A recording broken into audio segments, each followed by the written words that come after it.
All right, hey folks, so today is the first in a large series of videos which I'm going to call Hypertrophy Fundamentals. Now, what I've wanted to do for a while is I've wanted to create a series of playlists which essentially discuss my philosophy of training and elucidate how I feel about the big questions surrounding training with practical advice. So here's what you should do in this area to maximize your gains over the next couple of years.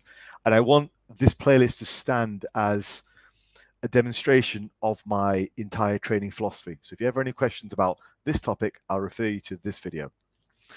So the very first question that I'm going to cover in this series is going to be how hard should you train?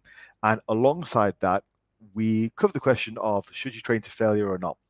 Now, I'm going to kick this discussion off by saying that this topic is a very popular topic on YouTube, really popular, always gets the hits, whether it's failure or not, or failure versus volume, whatever. However, I think that for the vast majority of videos that I've seen, they are exceptionally poorly done. And the question is exceptionally poorly answered. And mostly that's because people like to sit themselves in camps.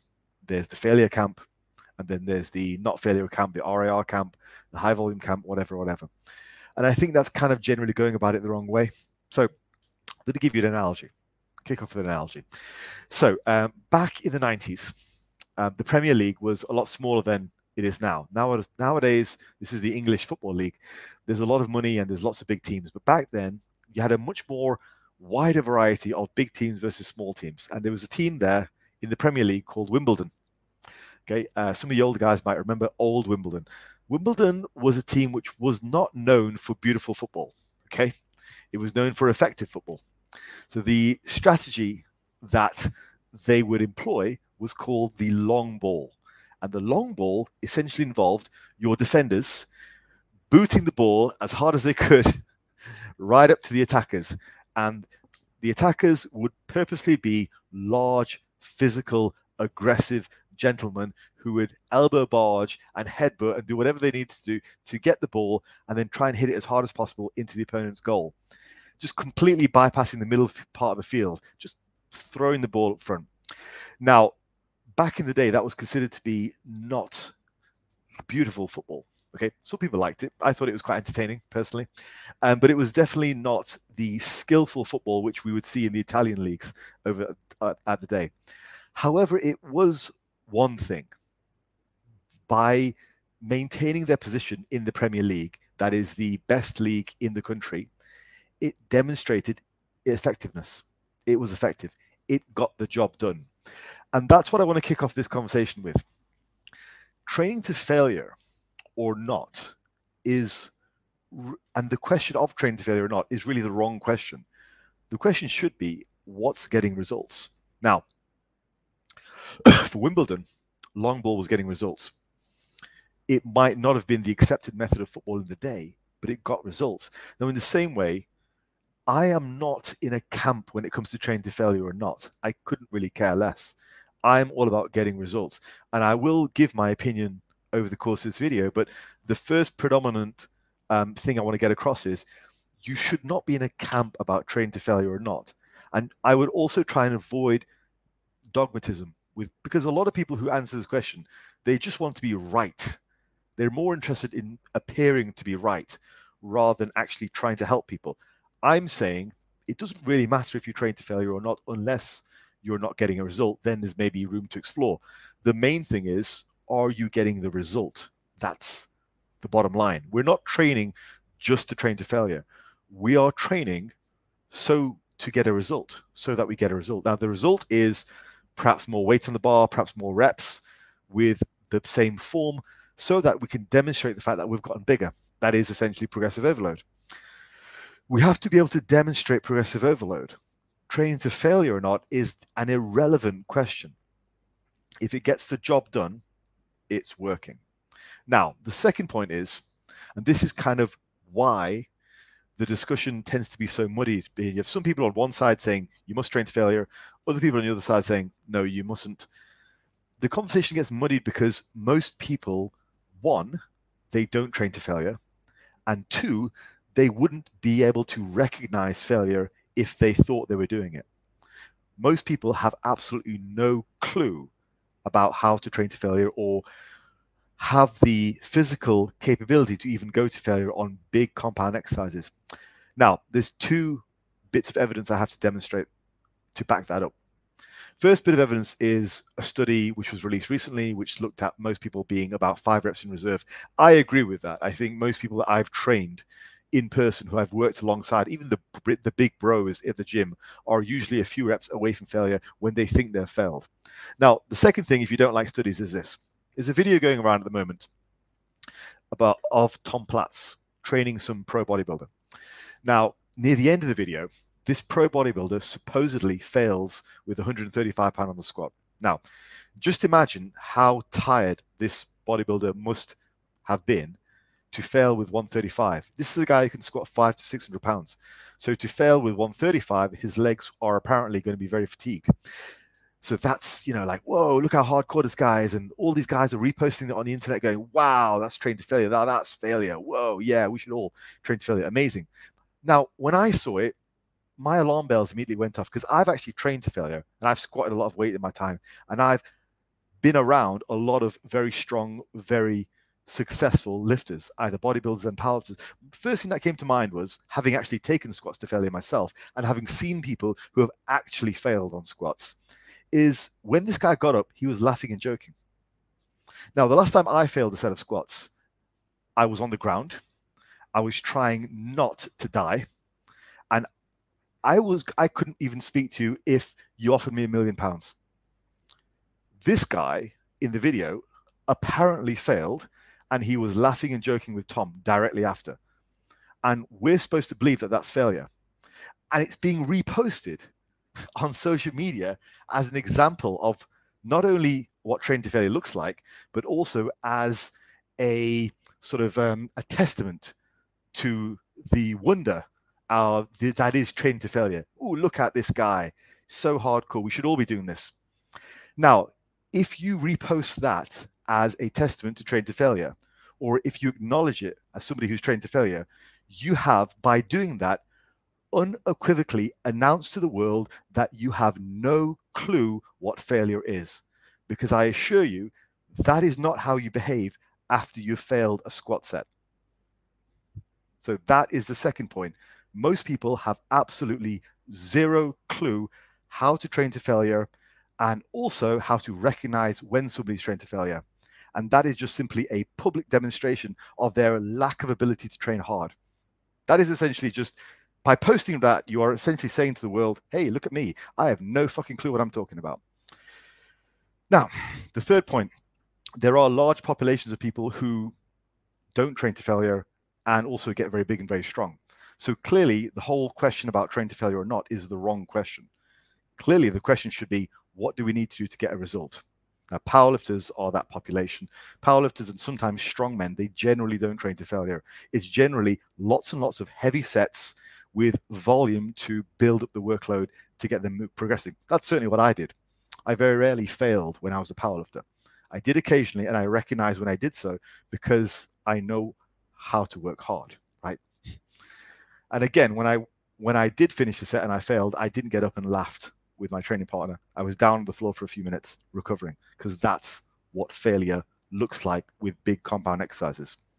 So that is the third point, just in the introduction. Just to sort of summarize this before I move on. The first point is, it's the wrong question. The question is more about, are we getting the results or not? Are we demonstrating that we are growing by being able to do more reps or add more weight to the bar?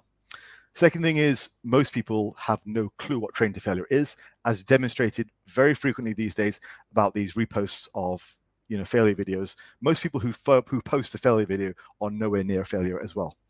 I see this. I don't always comment, but I see it a lot. And the third point is, there are large populations of people who never train to failure and they still get big and strong. So clearly it's the wrong question. Now, next point is my stance. Oh, one more thing before we move on. With the point about most people not understanding where failure is, I think there's also something to be said for the fact that it can sometimes be harder. You can train harder not fail than train to failure. Like, for example, what is harder? Gritting out 7 reps just through sheer will and determination, and the reps slow down and you just keep grinding, or stopping at 5 reps because you failed, because you just didn't feel like it that day. So which is harder? Well, in the first example, you didn't fail. The second example, you failed. So which is harder? I would say doing more reps through sheer will and determination is harder. So again, it's a testament and a demonstration of the fact most people don't really understand what failure is. You can fail and just not feel very good. Like, I could go to the gym, you know, with a hangover, and I could be failing lifts, but it's not hard work. So again, it's the wrong question. It's the case of, are you doing enough to get the result? And that is a combination of working hard and the amount of work you need to do, but we'll get into that on a different day. So that is just the brief introduction, just to kind of lay the outline for how I feel about just the entire conversation, because I just think it's poorly answered by most people. Now, on to my own recommendations. So my own general recommendation is that if you're there on the set, you may as well go to failure. If it's there, take it. If it's there and it's safe, then take it. Now, that's going to vary based on different exercises. So things like squats, you probably don't want to go to actual failure multiple times per day, multiple times per week. Now, if you're doing the type of failure that was in that video I demonstrated, and you get up and you laugh and you joke, sure, go to failure all you like. In fact, you might have to, just to try and get some effective reps. But if you're actually going to failure on big exercise compounds, it's probably not a good idea. My general stance is, if it's there, take it, particularly if it's safe to do so. The bigger an exercise is, the least likely you are to go to failure. Like exercise like squats, deadlifts, and leg presses, I probably wouldn't. Keep about 1 rep in the tank so you're safe. Exercises like pull-ups, rows, even bench presses, if you have a safety setup, either a spotter or something, go to failure, whatever, not a big deal. Arm exercises, shoulder exercises, calf exercises, abs, all that kind of stuff. You probably don't want to train to failure on neck exercises, for example, but in general, if it's safe to do so, go for it. The bigger exercises, you're probably going to stay away, just because it's so excruciatingly painful if you actually know what failure is, which again, most people don't. Now, let's discuss what happens when a muscle fails, because this is important to understand so that we know what training to failure looks like. We know what to look for. So in general, if you're lifting in the roughly 5 to 15 rep range, which is what you should be doing for best hypertrophy outcomes, there are different, what will happen is, as you lift a reasonably heavy weight, in that 5 to 15 range, most of your muscle fibers will be involved right from the off, right from rep 1. Now, on the higher end of that, some of the muscle fibers might come in later in the set, but that's by the time you're really swinging, most of the fibers will be involved. Now, what happens is, as the muscle fibers get fatigued, they drop out. Okay, so this is where you see a rep slowing down. Now, you'll see this very often if you watch some of my videos. Reps will start to slow down. Usually a couple of reps at the end, sometimes 3 or 4, depends on how hard I'm going for it, will start to slow down. Now, what's happening is those muscle fibers are dropping out. So there's less force. Ergo, the weight isn't able to come up with quite as much speed as if all the fibers are working. So those fibers, they drop out, they fatigue, and that's how we know we are getting closer and closer to failure. So you might have 100% of your fibers working from rep 1. And then as you start to tire, you'll get 90%, 80%, 70%. And at a certain point, there won't be enough fibers to prevent the bar from stopping. And that's when you have failure. Okay. So that's what happens. Now, there are different types of failure, and it's important to understand this.